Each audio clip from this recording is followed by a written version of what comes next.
નમસ્કાર ખેડૂત મિત્રો, આજે તારીખ 30 ઓગસ્ટ 2024 આજના મહત્વના હવામાન સમાચારની સંપૂર્ણ માહિતી મેળવીશું. ચેનલમાં નવા હો તો ચેનલને સબસ્ક્રાઇબ કરી લેજો. ગુજરાતભરમાં છેલ્લા કેટલાક દિવસોથી મેહુલિયો મેઘતાંડવ કરી રહ્યો છે. આ વરસાદી વાતાવરણ વચ્ચે ગુજરાત માટે હવામાન વિભાગની આગાહી સામે આવી છે. હવામાન વિભાગે કરેલી આગાહી પ્રમાણે આગામી 6 દિવસ રાજ્યમાં વરસાદ રહેશે. પાછલા 2 દિવસથી સરખામણીએ આજે વરસાદનું જોર ઘટ્યું છે. જો કે આજે પણ રાજ્યના કેટલાક જિલ્લાઓમાં ભારે વરસાદનું એલર્ટ જાહેર કરવામાં આવ્યું છે, તો કેટલાક જિલ્લાઓમાં ઓરેન્જ એલર્ટ જાહેર કરવામાં આવ્યું છે. આ સાથે જ રાજ્યમાં હજુ પણ ભારેથી અતિ ભારે વરસાદ પડવાની સંભાવનાઓ છે.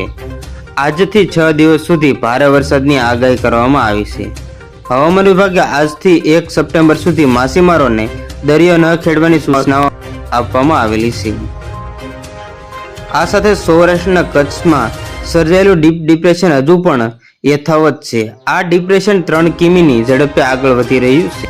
હવામાન વિભાગના જણાવ્યા પ્રમાણે 6 દિવસ ભારે વરસાદની સંભાવના વ્યક્ત કરવામાં આવી છે, જેમાં કચ્છ, મોરબી, જામનગર, દ્વારકા, રાજકોટ, પોરબંદર અને જૂનાગઢમાં અત્યંત ભારે વરસાદ સાથે રેડ એલર્ટ આગાહી કરવામાં આવી છે. ઓફશોર ટ્રફ સાયક્લોનિક સર્ક્યુલેશન સક્રિય થતા રાજ્યમાં વરસાદની આગાહી કરવામાં આવી છે. રાજ્યમાં આ વખતે ચોમાસામાં સામાન્ય કરતાં વધુ વરસાદ જોવા મળી રહ્યો છે. હવામાન વિભાગે આજે 30 ઓગસ્ટ માટે અતિભારે વરસાદની આગાહી કરી છે, જેમાં જામનગર, પોરબંદર, દ્વારકા, કચ્છ જિલ્લાઓમાં રેડ એલર્ટ આપ્યું છે. સાથે જ રાજકોટ, જૂનાગઢ, મોરબી, વલસાડ, સુરત, દાદરાનગર હવેલી જેવા જિલ્લાઓમાં ભારે વરસાદની આગાહી કરવામાં આવી છે. સાથે જ ગીર સોમનાથમાં આજે ભારે વરસાદ સાથે ઓરેન્જ એલર્ટ આપવામાં આવ્યું છે. તો સુરેન્દ્રનગર, બોટાદ, અમરેલી અને ભાવનગરમાં આજે યલો એલર્ટ આપવામાં આવ્યું છે. 31 ઓગસ્ટે પણ ભારે વરસાદની આગાહી કરવામાં આવી છે, જેમાં જામનગર, પોરબંદર, દ્વારકા, કચ્છ જિલ્લાઓમાં ભારે વરસાદ સાથે અતિ ભારે વરસાદની સંભાવના વ્યક્ત કરવામાં આવી છે.